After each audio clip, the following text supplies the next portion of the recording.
I'm just calling to say I am so troubled by the soul of mine.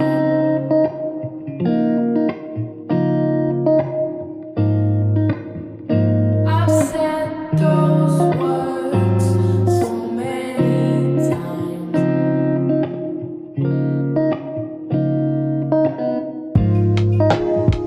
I need you.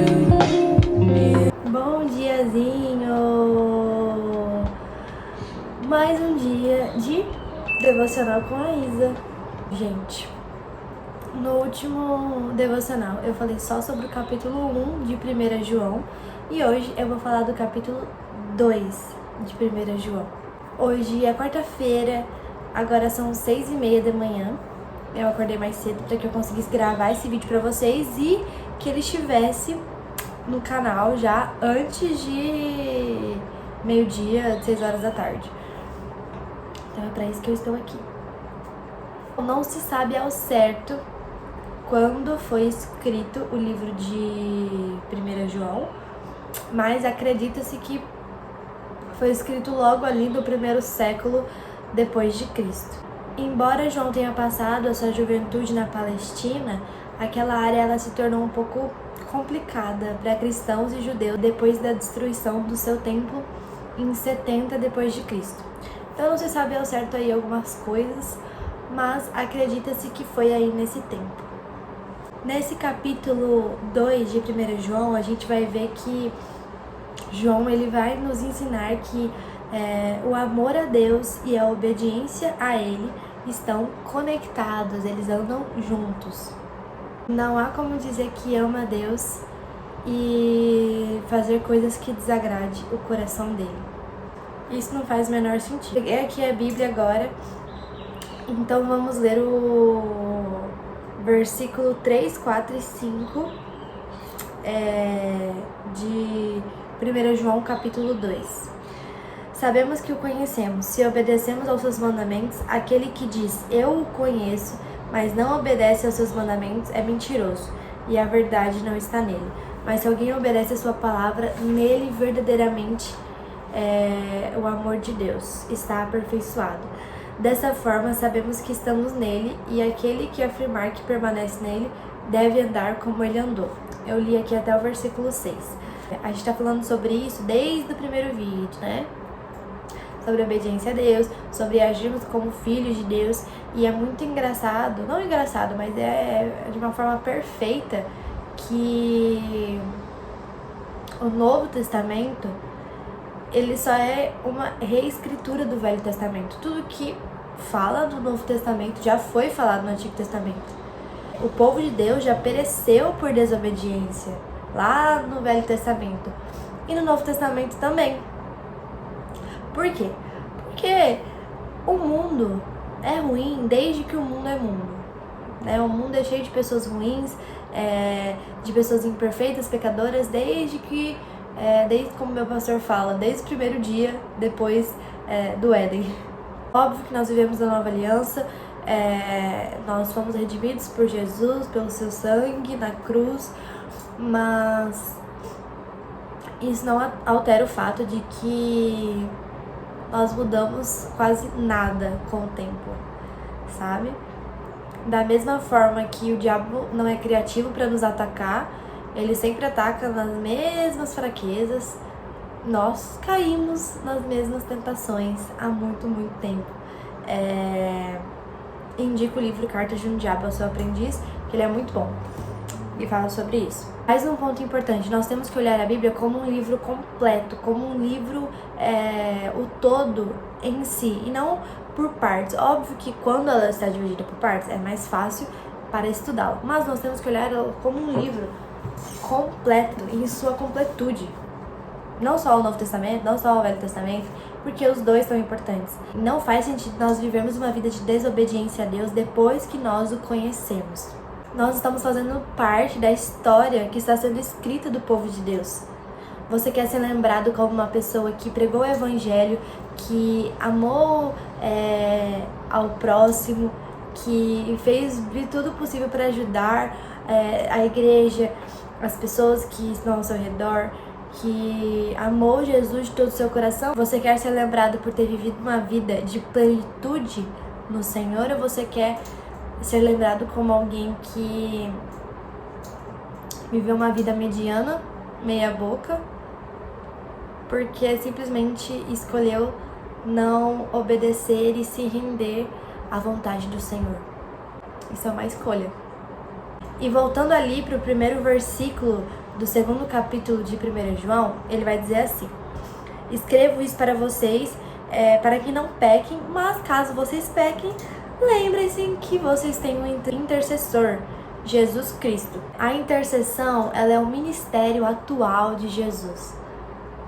A palavra intercessão significa abranger a lacuna. Inter significa entre e seção é lacuna. Há um abismo que separa o homem de Deus. E Jesus é como se fosse a ponte que nos liga a Ele. Jesus, ele vai ser a ponte que vai atravessar esse abismo. Então, acho que essa é a melhor explicação para definir a intercessão de Jesus por nós. Não abuse dessa posição de você ter um intercessor, que é Jesus Cristo, de saber que seus pecados serão perdoados, mas veja isso como uma pura graça do Senhor para você. E não que você use isso como pretexto para poder pecar livremente. Jesus, ele é o seu advogado, ele vai defender as suas causas, ele é o justo juiz que nós precisamos. Deus, ele não vai medir esforço para te amar, porque o amor de Deus a gente não consegue nem explicar, porque o amor dele é perfeito por nós, mas ele é justo. Ali no versículo 9 e 10 do segundo capítulo, ele vai falar pra gente amar o próximo, que nós devemos amar o nosso irmão e não odiá-lo, e que se nós odiamos o nosso irmão, nós não estamos na luz do Senhor. A partir ali do versículo 15, João vai fazer orientações para pais e jovens, dizendo para que eles não amem o mundo, porque o que provém do mundo não vem do Pai. Ele vai finalizar dizendo no versículo 17: o mundo e a sua cobiça passam, mas aquele que faz a vontade de Deus permanece para sempre. É importante que a gente entenda o conceito de mundo, tá? Porque nós podemos sim fazer uma boa faculdade, ir ao salão fazer uma unha, nós podemos ir jantar em um lugar legal, nós podemos ter amigos que não são cristãos. Eu acho que nós somos chamados realmente para isso, para amar o nosso irmão nas diferenças dele. E é muito mais difícil a gente amar um irmão que é totalmente diferente, que pensa totalmente diferente da gente. Esse músculo da minha vida de amar ao próximo nas diferenças, e mesmo ele não vivendo da mesma forma que eu, tenho esticado de uma forma imensa na faculdade. Mas não é errado fazer essas coisas, né, como eu disse. O que é errado é tratar isso como um Deus na sua vida, como se você dependesse disso para viver, como se essa fosse sua esperança. Deus deve ser o nosso fôlego de vida e não as coisas desse mundo. E por último, né, o apóstolo João, ele vai nos alertar sobre os falsos mestres. No versículo 19, ele vai dizer: eles saíram do nosso meio, mas não eram dos nossos. Então, ali naquela época, tinha uma galera que estava saindo da igreja, estava se revoltando, estava dando tchau, falando mal, falando besteira, reclamando também. E João vai dizer: cara, eles saíram, mas é porque eles não eram do nosso. Não estava vivendo o que nós estamos vivendo. Eles não eram cristãos autênticos. E Deus não está nem aí para sua opinião sobre a Bíblia, sobre os mandamentos, sobre o que Ele nos chama para fazer. Porque a Igreja de Cristo não é um rodízio. No versículo 20 ali vai dizer que nós temos a unção do santo e que todos nós temos conhecimento. E no decorrer, né, dos últimos versículos, ele vai dizer para permanecermos no Senhor e na sua palavra. Então, nós temos que ter o espírito de discípulo.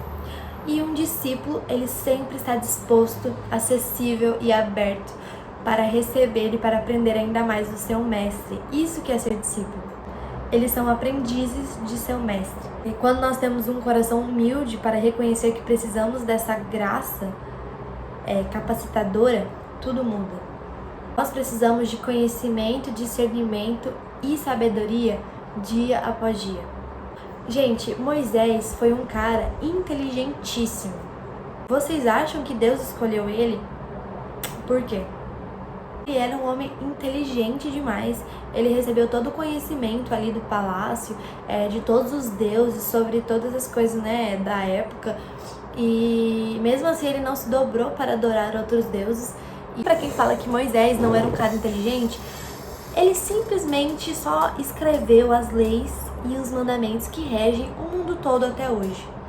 Então, ele era um homem instruído, ele recebeu os melhores ensinamentos, ele também passava muito tempo com o Senhor para aprender e adquirir ainda mais sabedoria que vem dos céus. E lógico, Deus ele também o capacitou para o colocar em uma posição alta. Isso já é uma resposta de como nos desviar dos falsos mestres, falsos profetas, gente doida na internet, que é buscando conhecimento, sabedoria, lendo bons livros, saber filtrar as pessoas que a gente segue, que a gente ouve e que a gente acompanha, né?